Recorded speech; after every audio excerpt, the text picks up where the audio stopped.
All right, let's move on with some quick hits. Let's go, Gab. Bayern contrived to lose at home to Leipzig after taking the lead. Jules, this was ugly. It was, certainly the second half, because the first half they played well. Gnabry scored a lovely goal. Coman should have made it 2-0. Great cross by Cancelo and the header just wide. And then after that, the second half. I mean, how can you concede a goal in a game like this? You know, in this final sprint of the season where any little mistakes would count with Dortmund, etc. It's your corner. And then you find yourself 4v1 and Cancelo is the one defending against Leipzig. You know, we made fun of somebody recently. It was Paris Saint-Germain, but we made fun of them because they had an attacking corner or attacking set piece. And everybody... Against Lorient or something like that. How does this happen? 1-0 up, man, in a game that could make you win the title, and against one of the best counter-attacking team in Europe, and then you left yourself exposed like this. It's not acceptable. And then a penalty and then another penalty. They lost their head after the first goal anyway.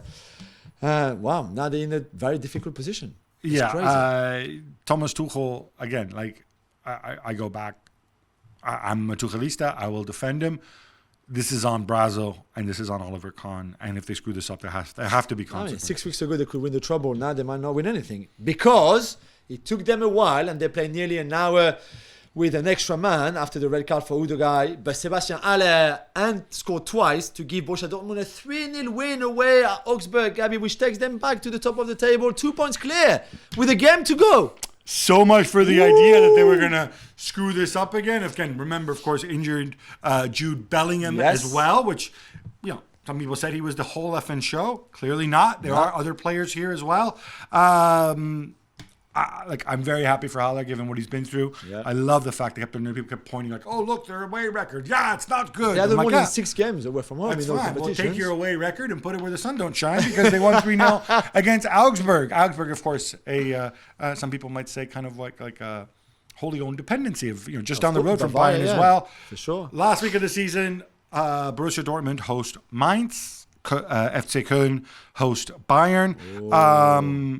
Köln and Mainz have nothing to play for. 70-30, 80-20 Dortmund, 90-10? I think 90-10 at this stage.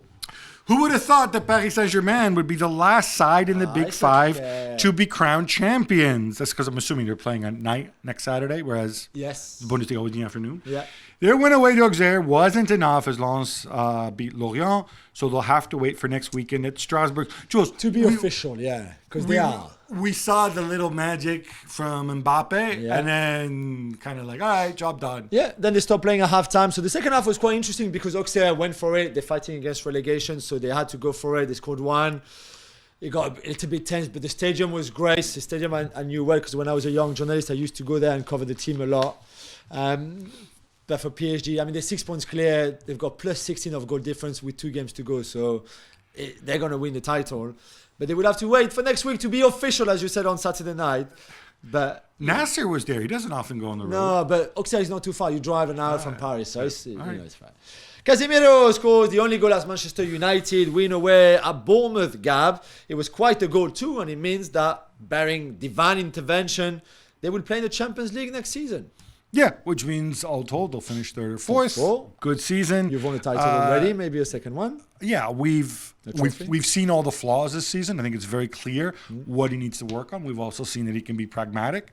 I'm impressed. It's a good season. They took it home and they're ready to move on. Yeah. Napoli may have nothing to play for, but they still beat Inter 3-1 as Roberto Gagliardini foolishly gets himself sent off. Jules, did Inter not realize that they are not guaranteed a place in the Champions League next season? Or are they so confident that they'll stuff Man City in the final and it won't matter? I don't know, but when Lukaku scored that equalizer 1-1, which by the way was a little miracle in itself, you thought, okay, now just close the shop, even if you're down to 10 men, and just get that draw. When in Naples, this is, this would be a good result in itself. And yet they let that go, considered 2 more.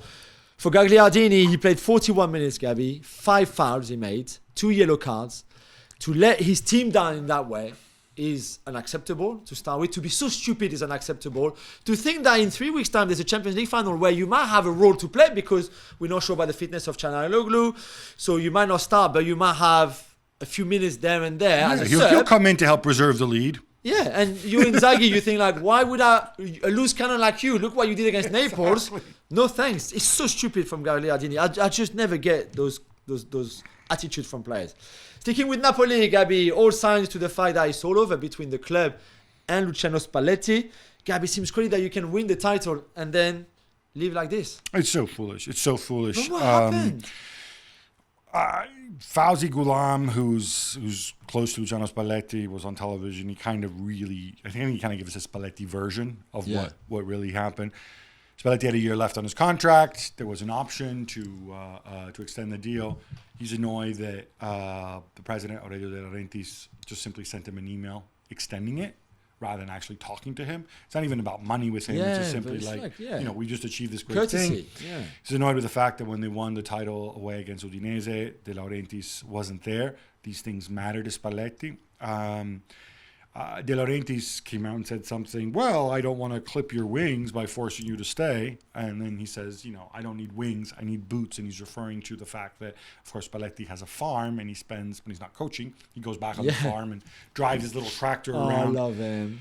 It's such a weird situation. I'm hoping they can still resolve it, but all the people in the know say, ain't gonna happen. And Giuntoli, the sporting director, who's done so well, might be on his way as well. So we're down to, you could lose Osimhen, your director of sport, your sporting director, your manager, maybe your centre back, as we will see later. Come on. It's odd. Too late for Liverpool against Aston Villa, Jules. The 1-1 draw at Anfield means it's almost certainly Europa League for them next season, though Roberto Firmino got to say goodbye in the best possible. When I saw that later, because obviously I was playing an own charity match myself, didn't see it at the same time.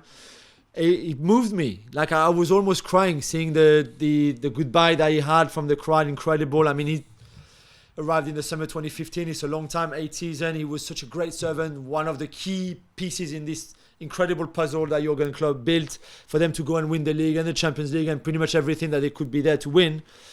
A wonderful player, such an unselfish player as well, that I think would be sorely missed. It was the right time, I think, for him to move on, for the club to move on from him. But what a great send-off they gave him. And 5th place, I think, about right for Liverpool, but they'll regret it. Yeah, they will regret it for sure. Tottenham, on the other hand, likely may not have any European football at all next season as they lose to Brentford 3-1 at the Tottenham Hotspur Stadium. Gab, the fans were not happy either, and they're not happy. Yeah, look, they were 4th when Conte was sacked. Yeah. Since then, they've had 8 points of a possible 27, which is a relegation. But I thought Ryan Mason was ready. I thought he said he was ready. We can mock Ryan Mason. I think I don't know that it was necessarily wrong to part ways with Conte because of his state of mind, and whatever. But you have to make correct decisions afterwards. And they basically packed in the season. It cost them. It's just going to cost them financially, which apparently is what Daniel Levy really cares about. They should reflect on all this. Yeah.